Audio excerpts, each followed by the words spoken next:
Gracias, Señor. Y qué lindo poder nuevamente estar juntos compartiendo la palabra de Dios, compartiendo este estudio del libro de los Hechos que nos habla desde el inicio de la iglesia. Nos va trazando de alguna manera cosas en las cuales seguramente nos identificamos como individuos, como cuerpo de Cristo. Vamos viendo cómo comenzaron las dificultades que tienen su inicio no desde el libro de los Hechos, y aún antes en los Evangelios, cómo los discípulos dudaron tras la resurrección del Señor. Luego, cuando la iglesia inicia, cómo comienzan las primeras oposiciones, cómo comienzan los primeros problemas internos en la iglesia, cómo se solucionan, cómo se resuelven. Vemos la primera obra misionera puesta en marcha, vemos la dirección del Espíritu Santo en medio de la iglesia y cómo nos inspira, nos desafía a buscar ese orden, por supuesto en un contexto completamente diferente, en un contexto actual, contemporáneo, pero con una misma esencia. Somos desafiados por esta iglesia primitiva, somos desafiados por el orden que Cristo le dio a su iglesia y que realmente hoy en este tiempo presente quede impregnado en nosotros este modelo y este ejemplo.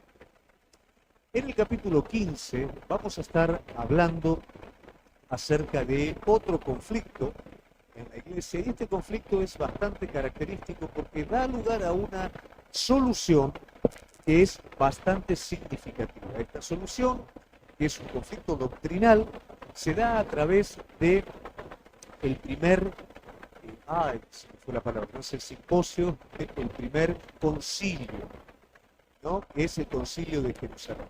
A lo largo de la historia de la iglesia, nosotros vamos a ver que hay 7 concilios significativos, de los cuales el concilio de Calcedonia, el concilio de Nicea, que es a partir del 352 y al 400 y monedas después de Cristo, son concilios importantes, pero el concilio de Jerusalén es fundamental, porque aquí se toca el tema de la salvación del hombre. Este conflicto que se da a través de los judaizantes y los gentiles tienen que llevar rápidamente a una conclusión, porque de lo contrario sería dañada una base importante o fundamental, por así decirlo, de la creencia. ¿Serían los gentiles salvados por las obras de la ley o por la sencilla fe y absoluta fe en Jesucristo? Esto es lo que vamos a ver a través de este capítulo, que es el capítulo 15. Así que vamos a ir ahora sí al versículo 1 del capítulo 15. Mientras lo buscamos, yo le voy a pedir a Lucio, si no les molesta, si me podría traer los lentes. Subí, me quedé sin lentes y no veo muy bien. Dice así la palabra de Dios. Gracias, Lucio. Entonces algunos que venían de Judea enseñaban a los hermanos: si no os circuncidáis conforme al rito de Moisés, no podéis ser salvos. Sobre este versículo nosotros debemos de entender que de la iglesia de Judea sale la primera instancia, ¿no es cierto?, misionera hacia Antioquía, y en Antioquía la iglesia es preponderantemente gentil.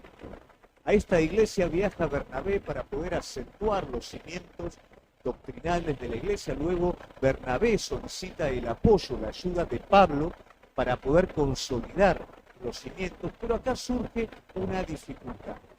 Ciertos hermanos que vienen de Judea o en Jerusalén, está la iglesia madre, ¿no es cierto?, vienen hacia Antioquía para enseñar que primeramente ellos tenían que sujetarse, los gentiles, a los ritos judíos, a la ley, para recién allí poder convertirse, poder ser cristianos. O sea que Cristo se añadiría a la ley y a los preceptos. Esto, por supuesto, trae conflicto, sobre todo en aquellos que libremente, por medio de la fe sencilla, habían aceptado a Cristo como Señor y Salvador. Esto hoy en día sucede cuando en la sencilla fe nosotros conocemos a nuestro Señor, entendemos, el Espíritu Santo da testimonio en nosotros que somos hijos de Dios, pero por ahí alguien viene con alguna doctrina media extraña que aparte de lo que conocemos hay que agregarle una cosa más. Y ahí es donde se hace lío, y ahí es donde la sencilla fe en Cristo suele ser extraviada. Pero vamos a ver cómo la reacción inmediata de la Iglesia hace que esto, que podría haber sido un problema tremendo, se resuelva. 15.2 dice así: como Pablo y Bernabé tuviesen una discusión y contienda no pequeña con ellos, se dispuso que subiese Pablo y Bernabé a Jerusalén y algunos otros de ellos a los apóstoles y a los ancianos para tratar esta cuestión. Por un lado, la palabra nos dice que la cuestión no es pequeña, el asunto no es pequeño. Y partiendo de la base que Bernabé y Pablo, que son dos pilares, prácticamente no pueden con esta situación. No porque a ellos les faltara con qué, pero esta discusión, esta situación se estaba extendiendo, se estaba, como quien dice, viciando. Y era necesario hacer uso de la sabiduría para que nadie muriera espiritualmente en el camino, para que la gente no se perdiera y para que la verdad quedara establecida. Muchas veces para nosotros es más fácil, como quien dice, cortar de cuajo, o ir de lleno, ¿no es cierto?, y hacer una resolución rápida. Pero sobre todo cuando nosotros tenemos amor por Cristo y por la obra de Cristo y por las almas, hemos de tomar el camino más largo para que esta situación sea completa. No nos olvidemos que el Espíritu Santo tenía prominencia en este tiempo. Se le daba al Espíritu Santo el lugar que tenía que ocupar. Se dispuso que subiese Pablo y Bernabé a Jerusalén, o sea que Pablo y Bernabé iban a la iglesia central que está en Jerusalén desde Antioquía y algunos otros de ellos a los apóstoles y a los ancianos para tratar esta cuestión, junto con la iglesia con Pablo y Bernabé subirían algunos ancianos también, porque este asunto era de tal importancia que era necesaria una representación importante en la iglesia. 15.3. Ellos pues, habiendo sido encaminados por la iglesia, cuando dice encaminado quiere decir sostenidos financieramente, o sea, este asunto ameritó que la iglesia juntara la ofrenda para poder enviar a esta comitiva en este viaje. Pasaron por Fenicia, Samaria, contando la conversión de los gentiles y causaban gran gozo a todos los hermanos. Esto es interesante, ¿no? Porque la situación era complicada. Ellos, en vez de estar transmitiendo el problema de la situación que había en Antioquía, es como que eso lo dejaron a un lado y ellos hablaban acerca de la bendición del ministerio y de la obra de Dios. Muchas veces caemos en la tentación, cuando hay un problema importante o grave, que eso absorba lo completo de nuestras vidas y perdamos de alguna manera el gozo sobre lo que Dios está haciendo. Bueno, los discípulos en una madurez espiritual supieron correr las cosas a un lado y gozarse en lo que Dios seguía haciendo. De esta manera alentaban al resto de la iglesia y no le tiraban, como quien dice, la carga del problema que estaba sucediendo. En el 15.4 dice, y llegados a Jerusalén, fueron recibidos por la iglesia y los apóstoles y los ancianos y refirieron todas las cosas que Dios había hecho con ellos. Lo primero que ellos derraman sobre la iglesia madre no es el problema, ¿qué es?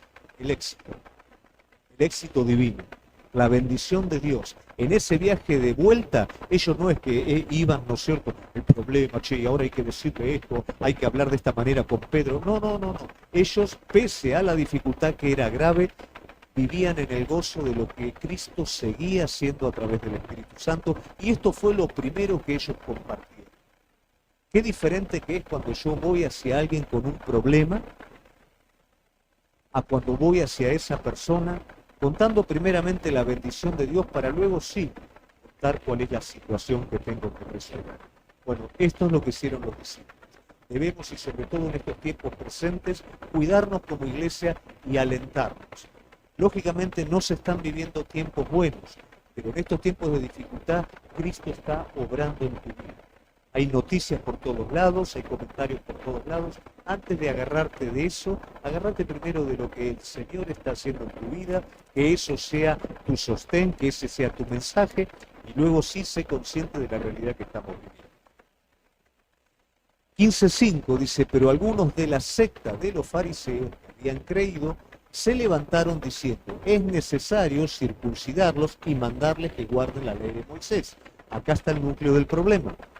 Fíjense en que este problema está presente en la iglesia madre. De hecho, más adelante vamos a ver que estos judaizantes fueron personas que salieron de la iglesia madre y fueron hacia Antioquía. La iglesia madre no los mandó, ellos fueron de su propia cuenta. La iglesia madre no los mandó. Entonces, ese problema estaba en la iglesia madre y estaba también en Antioquía. Sin embargo, nosotros vamos a ver que esos fariseos son personas que habían creído. O sea, no era que estaban ahí para traer problemas. Tenían un conflicto entre ellos. Es cuando se convierte muchas veces gente de las religiones tradicionales que tienen un determinado conflicto con la adoración, con la forma o con los rituales o con los cultos, hasta que la sencillez en Cristo Jesús sana todo eso. Bueno, ellos tenían conflicto, no por esto eran personas que estaban mal motivadas. Entonces, el núcleo es necesario circuncidarlos, o sea, el sello del pacto, y mandarles que guarden la ley de Moisés. Si hacen esto, entonces sí son personas convertidas y pueden aceptar a Cristo. Y esto, por supuesto, es un error doctrinal grave. En el versículo 6 dice, y se reunieron los apóstoles y los ancianos para conocer de este asunto. No es que, no, pero ¿cómo van a creer en esa pavada? No, todo se tomaba en serio. Bueno, este es el problema que está presente. Vamos a estar desarmando este problema de la forma correcta. Muchas veces para nosotros los problemas de otras personas son problemas de rápida resolución. Y la verdad no nos acordamos que cuando tal vez nosotros tuvimos que resolver el mismo problema de la persona, llevó un trato de Dios, llevó un tiempo, y a veces somos poco empáticos sobre lo que a otro le toca vivir. Bueno, no así los discípulos, no así los apóstoles, sino que tomaron esto con mucho cuidado, porque finalmente la meta era arrancar el problema de raíz y no taparlo. Después de mucha discusión, Pedro se levantó y les dijo, varones, hermanos, vosotros sabéis, como ya hace algún tiempo, que Dios escogió que los gentiles oyesen por mi boca la palabra del Evangelio. Vamos a ver que para poder resolver este problema, los principales de la iglesia van a estar formando de alguna manera un argumento que consta de 3 partes. Un argumento para poder rebatir esto de una manera tal que no quede nada presente. Y luego del argumento, ellos van a estar haciendo acciones pertinentes para que no quede ningún tipo de problema. Muchas veces con un consejo rápido, como dijimos, queremos resolver las cosas. Pero la realidad es que si las cosas no son resueltas de raíz, sigue dando su fruto. Entonces, en el mismo no pasamos todavía, Pedro comienza a explicar su experiencia sobre los gentiles. Sabemos lo de Cornelio, sabemos cómo la familia de Cornelio se convierte, sabemos cómo Pedro, ¿no es cierto?, tiene que pelear con su prejuicio, y en una visión en la que el Señor le muestra este prejuicio, él cambia su actitud. De esta manera él va, ¿no es cierto?, porque de lo contrario Pedro también probablemente podría haber sido otro judaizante más en esto, pero Pedro comprende, Pedro entiende, predica la palabra de Dios, y de esta manera Cornelio y su familia, sin tener que ser circuncidados, sin respetar la ley de Moisés, son marcados por el Espíritu Santo, siendo esto garantía de que ellos se habían convertido. Entonces Pedro expresa este primer argumento a los que se oponían, como él participó de esta realidad. El 8. Y Dios, que conoce los corazones, les dio testimonio dándoles el Espíritu Santo lo mismo que a nosotros. Él sigue sosteniendo el argumento y sigue hablando cómo el Espíritu Santo dio garantía de la conversión de ellos sin lo previo. 9. Y ninguna diferencia hizo entre nosotros y ellos, purificando por la fe en sus corazones. 10. Ahora pues, ¿por qué tentáis a Dios poniendo sobre la cerviz de los discípulos un yugo que ni nuestros padres ni nosotros hemos podido llevar? Me gusta cómo Pedro llama a estos conversos gentiles, discípulos. Ya son discípulos, porque ya hay un testimonio del Espíritu y de su entrega en la vida. Habla del yugo, el pueblo judío, que sus padres no pudieron llegar, porque la ley es un yugo que conduce a Cristo. Y algo importante, dice, ¿por qué tentáis a Dios? ¿Qué quiere decir con esto?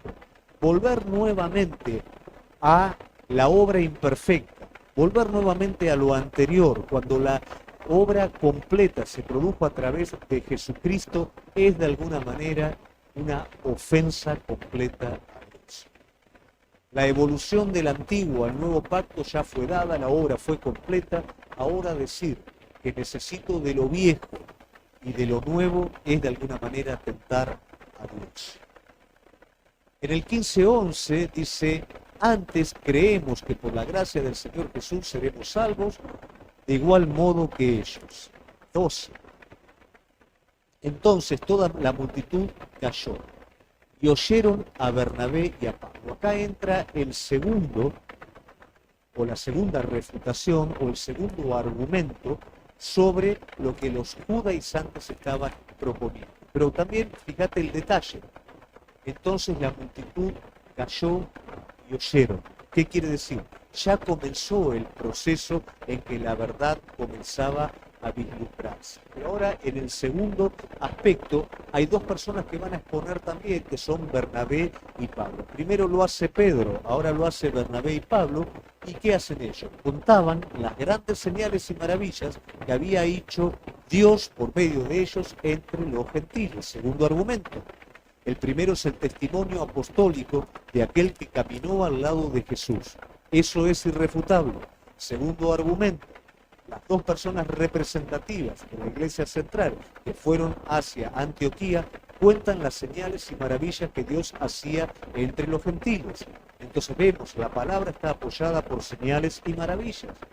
Vemos que cada vez el argumento se va haciendo más fuerte. Vemos que la multitud que estaba enfervorizada acerca de este asunto comienza a callar porque la verdad comienza a penetrar en ellos.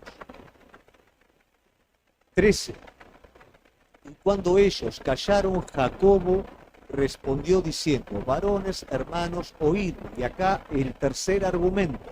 El primero es Pedro, el segundo es Pablo y Bernabé, y aquí el tercero es Jacobo. Jacobo, que es el medio hermano del Señor. Medio hermano, por supuesto, hablamos por el no, él es natural, no así el Señor. Entonces, Jacobo, Santiago, quien escribe el libro de Santiago, se levanta para dar la parte final, el tercer argumento. Tenemos Pedro, tenemos Pablo y Bernabé, y aquí lo tenemos a Jacobo. 14. Simón ha contado cómo Dios visitó por primera vez a los gentiles para tomar de ellos pueblo para su nombre. Hace un repaso,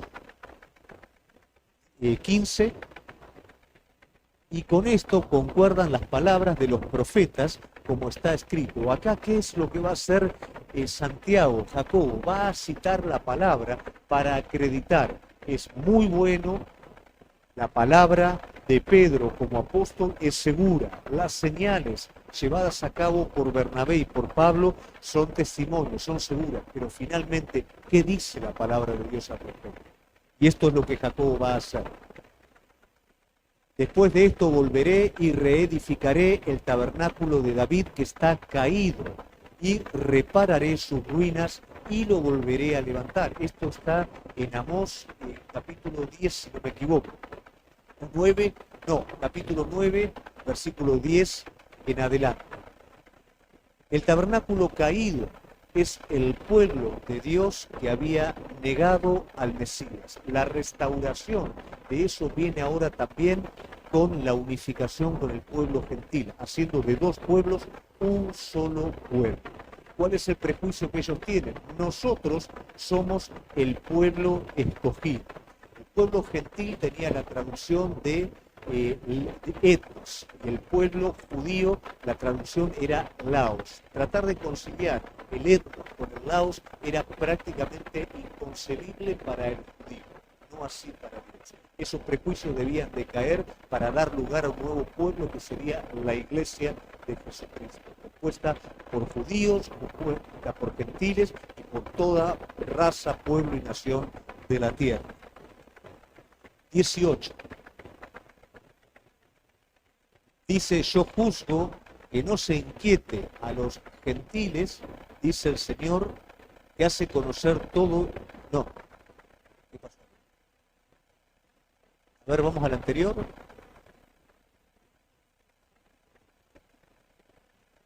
Para que el resto de los hombres busquen al Señor y todos los gentiles sobre los cuales es invocado mi nombre. Ahí está la apertura a la iglesia nueva. No pueblo gentil por un lado, no pueblo judío por el otro. Ahora sí, vamos al 18.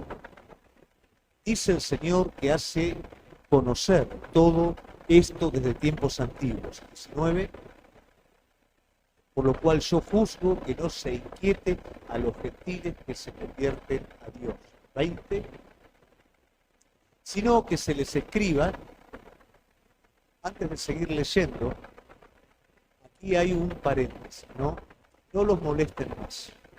No les estén poniendo cargas innecesarias, no los estén confundiendo aquellos niños espirituales que están accediendo a Cristo por medio de la fe sencilla.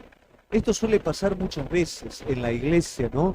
Cuando una persona hace muchos años que está y se extendieron muchos años tal vez de tibieza en su vida, que fue probando modas doctrinales, que fue probando un montón de cosas que nunca funcionaron, ¿no? Pero que todavía las tiene, y se convierte en un niño. Un niño no me refiero a una criatura, sino un niño en la fe, que realmente quiere comer todo de Cristo, que realmente está abierto a la realidad de Cristo, que cree como un niño en el Señor.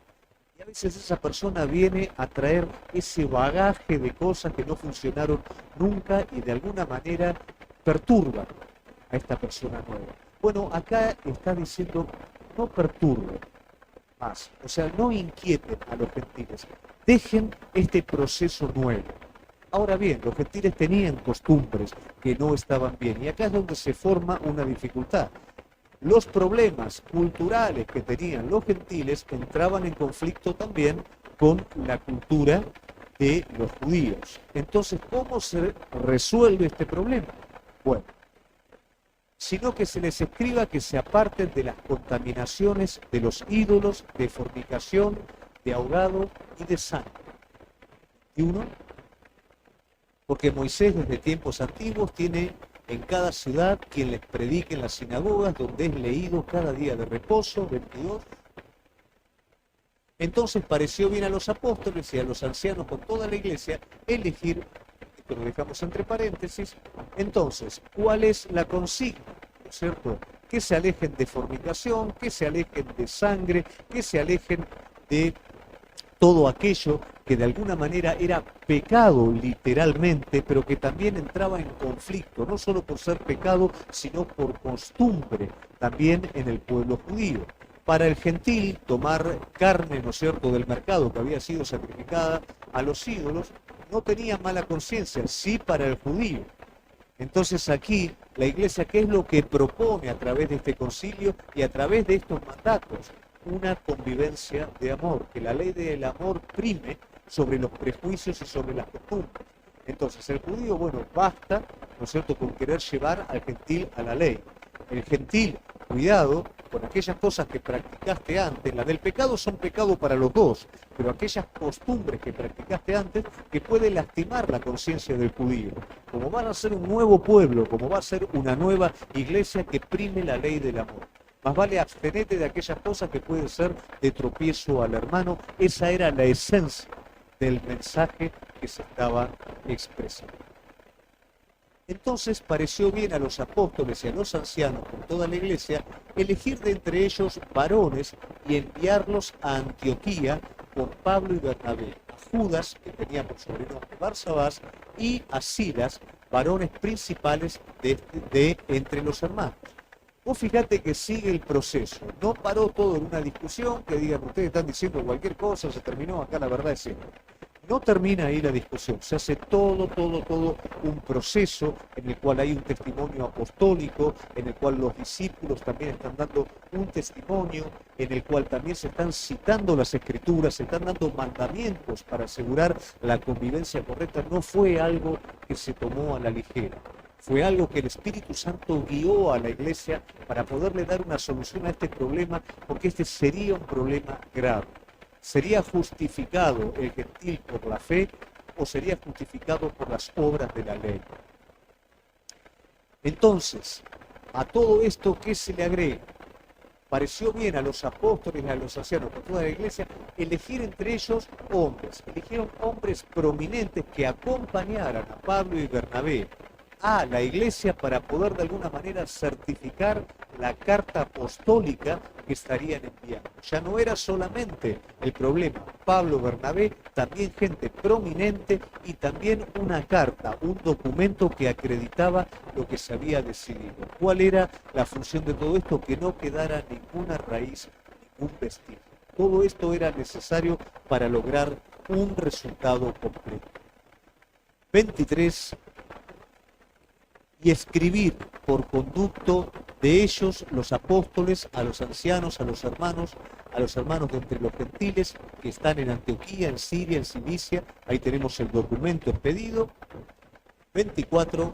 Por cuanto hemos oído que algunos que han salido de nosotros, recordás el capítulo 1, el versículo 1, perdón, aquí tenés la confirmación, los que habían salido, y fíjate la diferencia, los que habían salido de la iglesia de Judea no los había mandado la iglesia. Habían ido por su propia cuenta a enseñar su propia doctrina. Qué distinto que es ahora que luego de poder hablar, de poder dialogar, de poder debatir, de entender las cosas y poderle dar la dirección correcta, ahora la iglesia envía nuevamente a Pablo, a Bernabé, junto con Silas y junto con Judas. ¿Quiénes son estos dos personajes nuevos?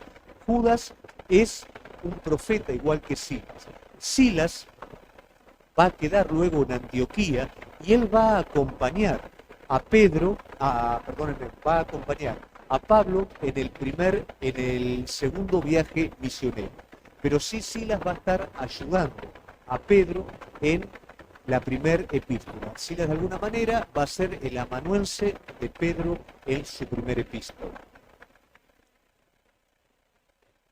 Muy bien, dice, por cuanto hemos oído que algunos que han salido de nosotros, a los cuales no dimos orden, os han inquietado. Acá se expuesto, con palabras perturbando vuestras almas, mandando circuncidados y guardando la ley. Al 25, nos ha parecido bien, habiendo llegado a un acuerdo, elegir varones y enviarlos a vosotros por nuestros amados Bernabé y Pablo. Vos fíjate que no queda nada en el camino. Llegamos a un acuerdo, lo hacemos por escrito y enviamos junto a Bernabé y Pablo personas maduras y prominentes en la congregación por si queda en medio de todo esto alguna duda. 26. Hombres que han expuesto su vida por el nombre de nuestro Señor Jesucristo, era el testimonio de quienes los enviaban, eran gente de peso. Así que enviamos a Judas y a Silas, los cuales también de palabra os harán saber lo mismo. No basta solamente la carta que envío, no basta solamente el testimonio de Bernabé y Pablo con el cual la iglesia tuvo discusión, también enviamos personas aprobadas por la iglesia que van a dar testimonio de todo lo que hablamos. O sea que no queda lugar. Qué lindo que es cuando se resuelve un problema de esta forma. ¿Y cuánto queda en el camino, como dije en un principio, cuando lo queremos hacer de manera instantánea, rápida y práctica? La característica de la iglesia primitiva era que el Espíritu Santo era el Señor, que el Espíritu Santo gobernaba la marcha de la iglesia. Y el Espíritu Santo es orden. Si vemos algo presente aquí, es orden. Aquí hay argumento, aquí hay personas aprobadas, enviadas, aquí hay orden, pero sobre todas las cosas bajo la ley del amor, porque ¿cuál era el punto principal? Que nadie se perdiera en el camino. Así que, porque ha parecido bien al Espíritu Santo y a nosotros no imponernos ninguna carga más que estas cosas necesarias. Qué bueno como aparece el Espíritu Santo, ¿no? Como uno más de la comisión. Por supuesto que es el que dirige, pero vemos que la persona del Espíritu Santo está presente en cada decisión. A veces, lamentablemente, damos por hecho que nuestras decisiones son directamente del Espíritu Santo, entonces buscamos un consenso, y una vez que el consenso está, creemos que eso es voluntad de Dios, y de esa manera damos por hecho algo. Qué distinto como este comité se mueve por personas espirituales y por la dirección del Espíritu Santo para dar una solución final a un problema. Realmente, tanto en tu vida personal como en el cuerpo de Cristo, siempre le estemos dando al Espíritu Santo el lugar para decidir, el lugar para llevar todo al cuerpo que corresponde. 29. Que os abstengáis de lo sacrificado a los ídolos, como ya habíamos hablado, de sangre, de ahogado y de fornicación. Cuando hablamos de fornicación, hablamos que dentro de la cultura gentil, tener matrimonios, ¿no es cierto?, con gente de la familia era normal. Entonces ellos también tenían que afectar parte de su cultura, ¿no es cierto? Habían cosas que tenían que cambiar, porque como dije, era pecado general para judío y para gentil, pero otras cosas también que tenían que ver con su cultura para no herir la sensibilidad o la conciencia del judío. 15:30. Así pues, los que fueron enviados descendieron a Antioquía y reuniendo a la congregación, entregaron la carta primero, 31, habiendo leído, la cual se regocijaron por la consolación. Vos imaginate qué lindo, ¿cierto? Estos gentiles que experimentan en Cristo Jesús una renovación. Pero pará. No te pongas contento así a la apurada. Tenés que circuncidarte y tenés que guardar la ley y después sí. Entonces, me tengo que hacer primero judío para después poder disfrutar a Cristo. Imagínate en estos pequeñitos la perturbación. ¿Cuántas veces en los pequeños, como dijimos anteriormente, cuando hay cargas doctrinales que son extrañas, son innecesarias, no vienen de parte de Dios, sino que son parte de nuestros criterios o son parte de nuestras concepciones, de lo que nosotros queremos que Dios haga, pesa en la vida de estos pequeñitos, confunde y hace tropezar? Pero qué lindo que es cuando la doctrina verdadera, la palabra verdadera de Dios viene a nuestras vidas y que es lo que trae, como dice, regocijo y consuelo. Porque eso es lo que finalmente la palabra de Dios produce en nuestra vida. No es una carga extra, no es un yugo extra, si bien es un yugo, pero es un yugo de libertad, es un yugo de paz en el corazón. Entonces, todos esos pequeñitos, viene Pablo, viene Bernabé, vienen los ancianos, hay cartas del apóstol, todo para decirnos que realmente confiar en Cristo es en todo. 32. Y Judas y Silas, como ellos también, eran profetas, consolaron y confirmaron a los hermanos con abundancia de palabras. Ahí ves la acción de un verdadero profeta. ¿Qué están haciendo? Frente a la dificultad, están trayendo palabra de Dios, están trayendo edificación al cuerpo, están consolidando al cuerpo, no le están sembrando vanas esperanzas, sino que están afirmando al cuerpo de Cristo a través de la verdad, a través de la fe verdadera. Son profetas que con palabra de Dios afirman a estos pequeños que habían sido castigados por el flagelo de la falsa doctrina. 33. Pasando algún tiempo allí, fueron despedidos en paz por los hermanos para volver a aquellos que los habían enviado. No se fueron rápido, quedaron un tiempo hasta que realmente uno se da cuenta, no es que fueron, visitaron, bueno, nos tenemos que ir rápido para la iglesia madre.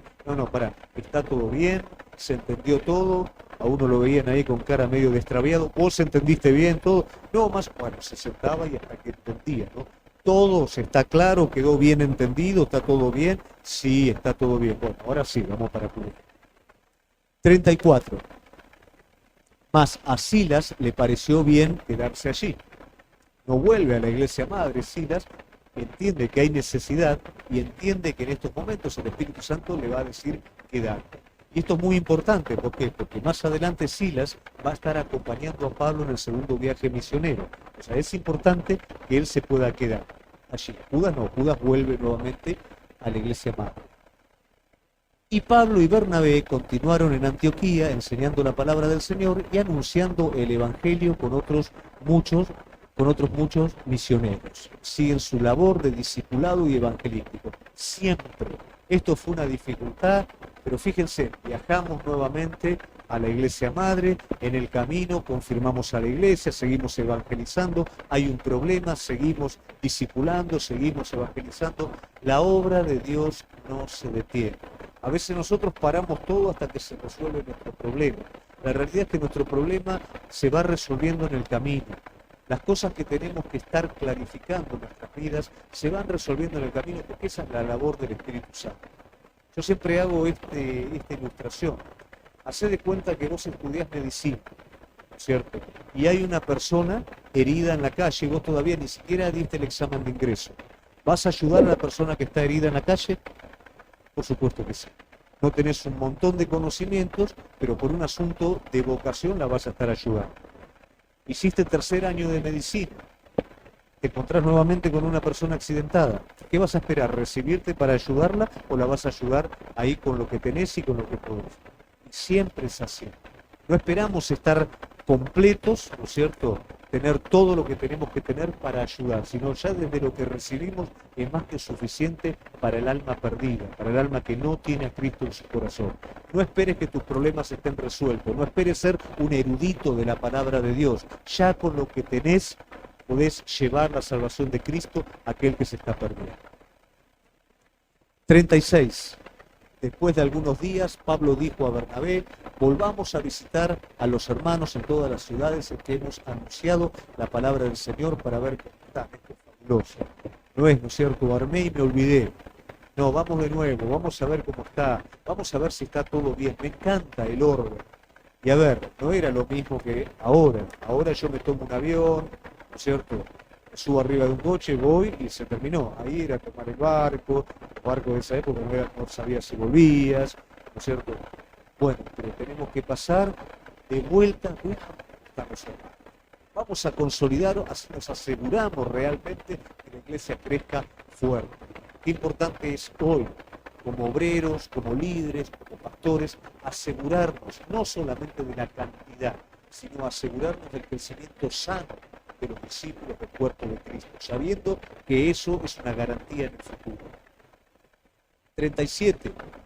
Y Bernabé quería que llevasen consigo a Juan, el que tenía por sobrenombre Marco. Y acá hay otro conflicto. Viste que suceden los conflictos. Pero acá el conflicto, aunque te parezca mentira, va a suceder con Bernabé y con Pablo. No es un conflicto doctrinal, sino que es un conflicto de diferencias personales. Y eso va a estar presente. Eso va a estar presente siempre en el cuerpo de Cristo. El asunto es cómo lo resolvemos. Acá vemos dos temperamentos que son completamente diferentes. Vemos el temperamento de Pablo, que es un temperamento radical y ejecutivo.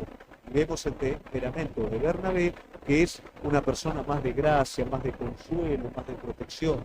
Y aparece Juan aquí, que en su momento él abandonó la labor misionera. No se sabe la razón, pero eso que hizo que Pablo, en su temperamento práctico, dijera: este muchacho no es confiable para todo el resto de lo que hay que hacer. Entonces ahí surge un conflicto bastante interesante entre los dos. Ahora bien, dijimos que Pablo es una persona ejecutiva, dijimos que Bernabé es una persona llena de comprensión, de gracia. ¿Cuál es mejor de los dos? Y los dos. Hay un libro de los temperamentos, ¿no es cierto?, que ha sido muy famoso y, bueno, se llaman Temperamentos dirigidos por el Espíritu Santo, pero no es un libro simplemente cristiano, sino que la base de los temperamentos se estudia mucho en psicología, ¿no? Y en la base de esos temperamentos uno se encuentra en algún temperamento y dice: yo soy este con un poquito de él. pero la realidad es que el carácter de Cristo tiene la sumatoria de lo mejor de todos los temperamentos, y esa es la aspiración a la cual nosotros tenemos que llegar. Eso es lo que nosotros debemos ambicionar. Si sos práctico, bueno, dejá descansar tu practicidad y ejercitate en la parte misericordiosa. Si sos misericordioso y poco práctico, ejercitate en la parte práctica. Vamos creciendo a la imagen de Cristo. Dejá que el Espíritu Santo te vaya trabajando para llevarte a ese punto. Porque después, si no, iban a haber consecuencias. Vos fíjate, Pablo, ¿no es cierto? Lo deja a Juan, por un lado, no cree, ¿no es cierto?, que lo puede estar llevando, lo recoge Bernabé, Bernabé lo lleva, y después Juan Marcos va a estar escribiendo el Evangelio según San Marcos, ¿no es cierto? O sea que es un elemento importante, y después, bueno, como todo hombre de Dios, se le va un poquito el enojo a Pablo, y después Juan Marcos es compañero de Pablo también en otro viaje misionero. Pero esto también es un conflicto para podernos dar cuenta que somos hombres, tenemos pasiones y tenemos que cuidar, pero siempre hay una resolución en el asunto. 38. Pero Pablo no le parecía bien llevar consigo al que se había apartado de ellos desde Pánfila y no había ido con ellos a la obra. Líder, si sos un líder espiritual, cuidado con este pensamiento práctico de cortar a las personas, ¿no? Cuidado con este que falló la primera vez, listo, pum, ¿no? Si no, tomá tiempo, restaurá. Hay personas que quieren y se equivocan. Yo he querido muchas veces, me he equivocado y seguramente vos también. Que haya en nosotros el mismo sentir que hubo en Cristo Jesús. Y hubo tal desacuerdo entre ellos que se separaron el uno del otro. Bernabé, tomando a Marcos, navegó a Chipre. Y Pablo, escogiendo a Silas, salió encomendado por los hermanos a la gracia del Señor. Y pasó por Siria y Cilicia, confirmando a las iglesias. Sigue esa labor de consolidar la obra de Dios. Siempre estamos evangelizando, siempre estamos discipulando, siempre estamos consolidando, dirigidos por el Señor. Y terminamos ahí. Me quedé con ganas de seguir. Bueno, hasta ahí no llegó el capítulo. Qué bueno el desafío que se plantea, ¿no? Un primer desafío bastante importante, bastante, diríamos, fundamental con respecto al futuro de la Iglesia. Una base doctrinal de la cual, si no se le daba la solución correcta, podía llegar a afectar a todos estos pequeñitos que están naciendo. ¿Con qué sabiduría de Dios estos hombres pudieron resolver el problema? ¿De qué manera radical este problema en el proceso que corresponde fue sanado de raíz? ¿Cómo los hombres de Dios también se vieron expuestos a problemas? Pero realmente cuando la ley del amor prima, pese a las dificultades, todo luego se termina resolviendo. ¿Cómo seguimos aprendiendo de la iglesia primitiva? Que realmente estos rasgos puedan ser un desafío en el presente para nosotros. Que hoy podamos tener esta manera de encarar las situaciones, este cuidado que la iglesia primitiva tenía hacia los primeros convertidos, hacia los discípulos, resolver nuestros problemas como líderes, ¿no es cierto?, cuando tenemos dificultades con otras personas, y poder de esta manera juntos llevar a cabo la obra de Dios, aquello a lo cual el Señor nos llama. Damos gracias a Dios por este tiempo y vamos a hacer una oración para poder despedirnos. Cerramos nuestros ojos, allí donde estamos. Y Señor, queremos agradecerte por ver tu mano de poder obrar de manera tan particular en ese tiempo. Sabemos, Padre mío y Dios mío, que de la misma manera que vos estuviste presente, hoy también estás. Queremos, Señor de los cielos, aprender a resolver las dificultades de esta manera. No queremos olvidarnos de las cosas, no queremos ser tajantes, no queremos cortar la vida de nadie. Queremos, Señor mío y Dios mío, poder regar, poder abonar alrededor de la semilla, poder apuntalar la semilla para que ésta dé fruto. Enséñanos, Padre mío y Dios mío, Enséñanos como estos hombres tuyos, Señor de los cielos, lo hicieron en esos momentos, que hoy pueda ser este desafío para nuestra vida. Te damos gracias, Señor, por este tiempo y pedimos tu bendición en el nombre poderoso de Cristo Jesús.